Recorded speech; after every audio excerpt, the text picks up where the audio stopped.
Sheffield sends a relatively low level of waste to landfill compared to other cities in the UK. This is due to an innovative approach that began in the 1970s. Sheffield uses one of just 8 energy from waste heat networks in the UK. Non-recyclable waste is incinerated to fuel pressurised hot water pipelines, providing heat to public sector buildings across the city. A number of external partners, both public and private sector, both draw off heat and send their waste to be recovered, with the majority of waste made up from the Sheffield City Council domestic waste collections. So waste that cannot be recycled is taken to the incinerator from our sites directly, where it's burnt along with waste from across the region at a rate of 28 tonnes per hour at temperatures of over 850 degrees Celsius in a specially controlled environment that is supplied to over 140 buildings connected to the network. Any excess electricity is fed back into the national grid. Sheffield Hallam University has had a long-term connection to the district heat network across our city campus. In April 2015, we joined a list of partners working with Veolia to manage waste. This closed our waste loop,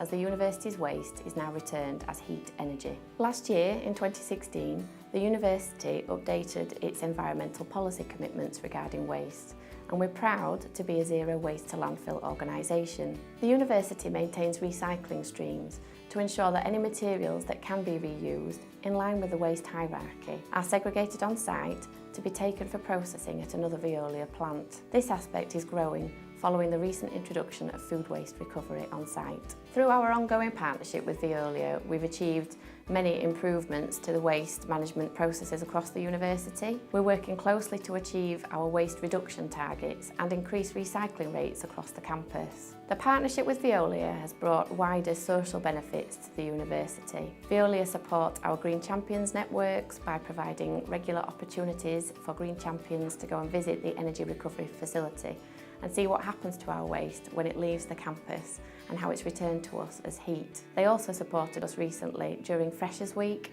promoting the recycling facilities that we have on offer across the campus to our new intake of students. The circular method of both reducing our waste to landfill and emissions resulting from energy consumption to heat our buildings has resulted in a 920 tonnes saving of CO2 per year for the university. This is in addition to over £55,000 saved from both landfill tax and carbon reduction commitment payments. However, Sheffield Hallam makes up just 8% of the users connected to the district heating network, which heats 11 buildings on our city campus and takes 11 megawatts of energy per year. The direct benefits of the project are Sheffield-wide and reach all public sector organisations using the network. This includes higher education, the NHS and the council. Collectively, 90,000 tonnes of CO2 are saved each year by diverting waste from landfill and incinerating it to create heat. Taken on its own, the university is the size of a medium-sized town, 40,000 students and staff, generating a vast amount of rubbish. The Closing the Waste Loop award enables us to think much more creatively about the way in which we handle our rubbish. The partnership with Veolia, really important.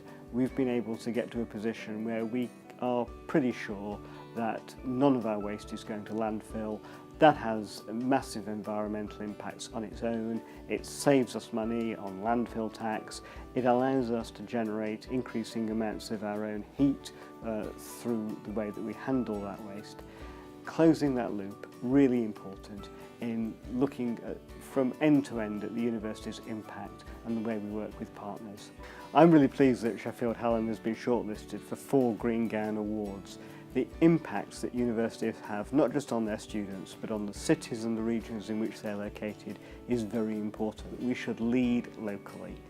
And it's really important and really gratifying to see that there's clear evidence that that's having an impact on the city in ways that are long-term sustainable.